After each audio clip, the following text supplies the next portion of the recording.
Salam sejahtera tuan-tuan dan puan-puan yang dihormati dan dikasihi sekalian. Saman fitnah, Sanusi berhujah guna kes Anwar pada 2004. Menteri Besar Kedah Muhammad Sanusi Muhammad Nur mendakwa ucapannya semasa berkempen PRU 15 lalu berdasarkan rekod awam mengenai kes liwat Satu Anwar Ibrahim dan perkara lain yang berkaitan moral.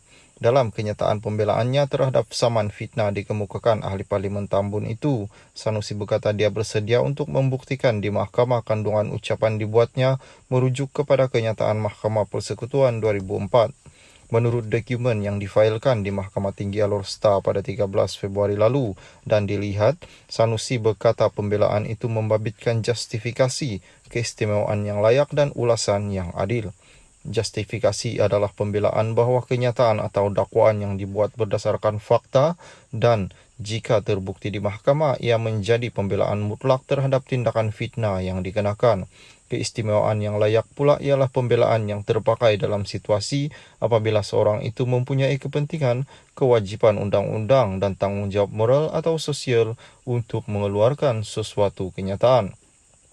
Ulasan yang adil ialah kenyataan yang disangkal itu dibuat sebagai ulasan yang adil, bukannya kenyataan fakta mengenai isu kepentingan awam.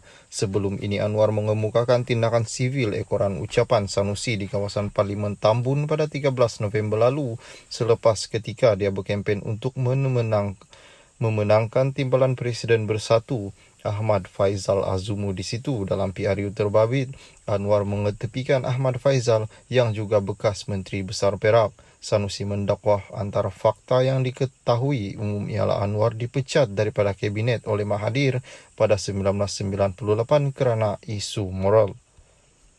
Salam sejahtera, tuan-tuan dan puan-puan yang dihormati dan dikasihi sekalian. Firma import telur mengaku telefon Wee Kasiong, pengimport telur JNE Advance Tax Sendiran Berhad mengaku bahawa mereka menghubungi Presiden MCA Wee Kasiong tetapi menafikan pernah membuat sebarang ancaman. Ini selepas Wee mengadakan sidang akhbar di Parlimen semalam dan membentangkan tangkap layar ID pemanggil menelefonnya untuk menyelesaikan pertikaian isu telur import. Mendakwa pemanggil itu ahli penagihan kontroversi Deepak Jarkishnan. Syarikat itu mendakwa gesaan hanya dibuat untuk meminta ahli Parlimen Air Hitam menarik balik kenyataannya mengenai import telur dari India.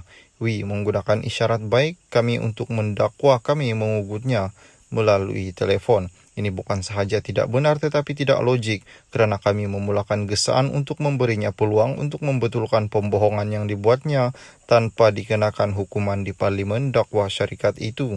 JNE memetik 2 dakwaan daripada Wee sebagai rekaan bahawa telur yang diimport itu akan mengambil masa 4 minggu untuk sampai ke Pelabuhan Klang dan Pelabuhan Chennai di India dan telur itu dijual pada harga 50 sen pada harga borong.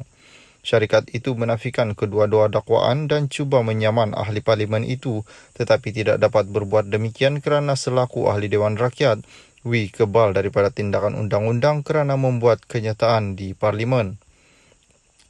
Pertikaian panggilan telefon ini menjadi episod terbaru dalam isu telur yang telah berlarutan selama berbulan-bulan melibatkan Wee Kasiong, Deepak, syarikat JNE dan juga bekas ahli Parlimen Gombak, Azmin Ali.